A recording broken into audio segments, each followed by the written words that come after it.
Okay, so we find ourselves over in the collecting area, and this is where the race cars or the display cars, and in this particular case, the motorbikes park up. What we have in front of us here is a fabulous collection of Carl Fogarty's bikes from World Superbike. These are Ducatis. They're absolutely astounding. They're based around the 916 model. You'll see that prefix on the side. And during the time of Carl's racing with Ducati, they'd started originally with a 888 and then eventually moved into the 916.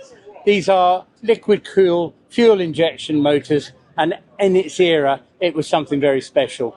The design of the frame is such that they've been inducted into the Smithsonian Institute as such a rare architectural design for a motor vehicle. The various issues of 916 come through the years, and bit by bit, they add more engine power. As Carl becomes world champion, this is probably one of the best images of the bike with the number 1 on it, the beautiful colour scheme of Infostrada as it's known. And these things were phenomenal in the hands of a great champion. There's some images of him on the back wall there.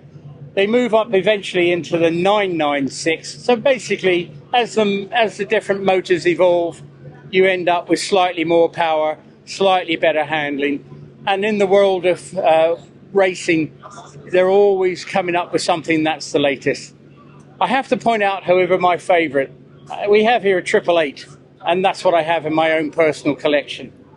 It's an astounding V-twin, and as such, they used to paint the frames on these white, because when you crashed them, you could see if there were any fractures in the frame.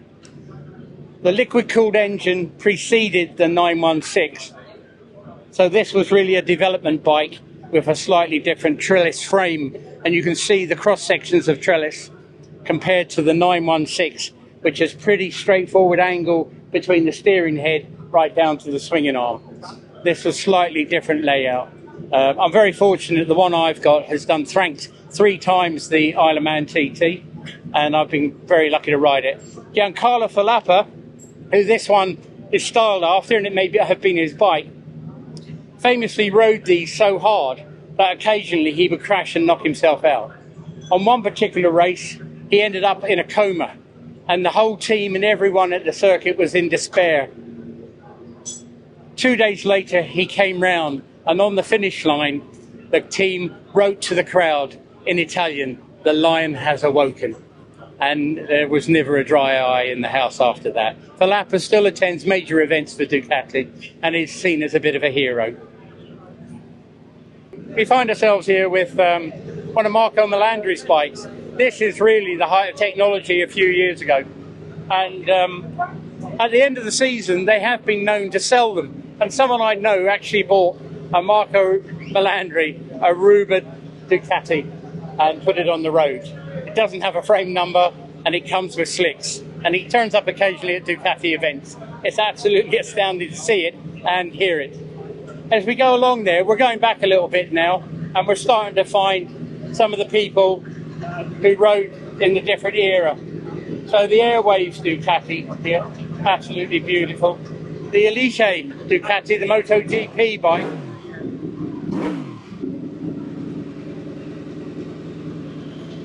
So a Spanish rider called Seti Gibernau had a ride of with Ducati for the Elite. He brought that sponsorship with him.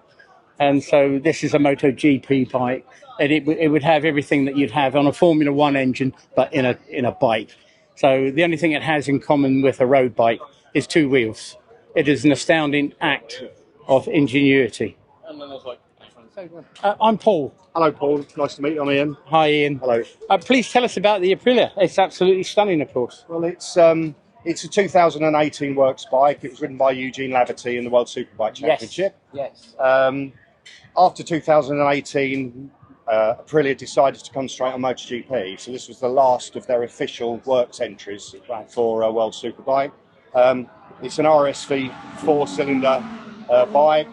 It was raced after that season in the German Superbike Cup by a rider, but then it returned back to Nile, where the factory is based, and then I acquired it a couple of years ago. It's beautiful.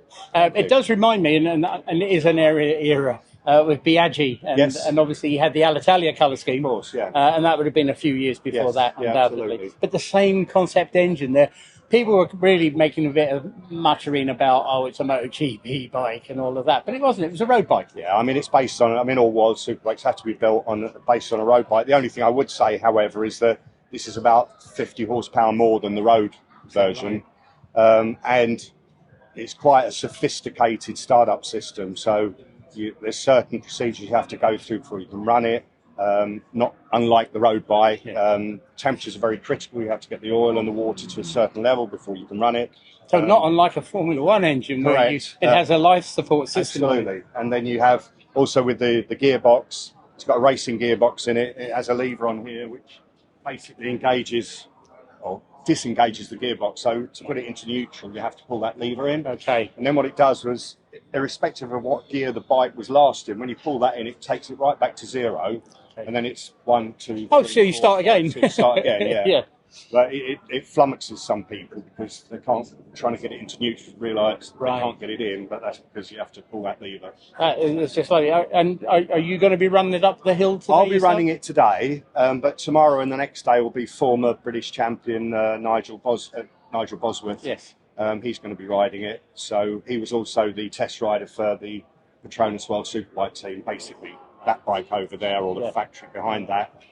He was their test rider, so he's well acquainted with World Superbikes anyway. We found an FP1, a Petronas, on the far side. And I've often wondered about what happened to them all.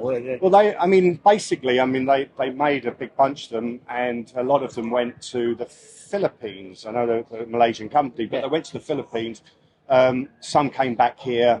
The company that's got one over there, they actually restored a few of them or made them roadworthy as well. It was rumoured Fogarty had a warehouse full of them. Yeah, no, he never had but there was a warehouse with a lot in, but they weren't with Carl. As far as I'm aware, they weren't with Carl. And do you collect other race bikes, or is it just really one at a time? No, I've got 2 or 3 others. I've got Anthony Gobert's 1997 RGV 4-cylinder 2-stroke bike, the Lucky Strike bike. I've also got Randy Mamola's 1980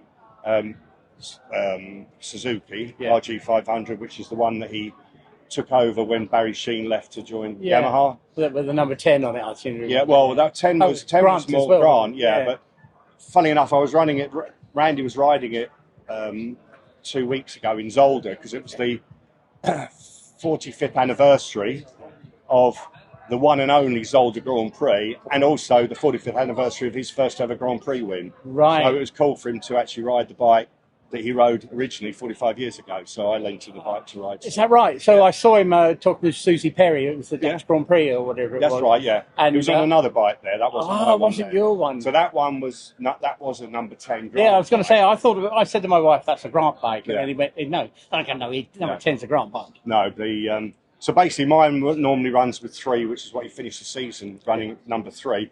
But for Zolder, he ran in 9, so actually I put 9 on it to make it look, it look like it was. And there's a great picture one of the photographers took there to basically recreate him wheeling over the hill there. Yeah. So it's fantastic. It's got 45 years ago and now.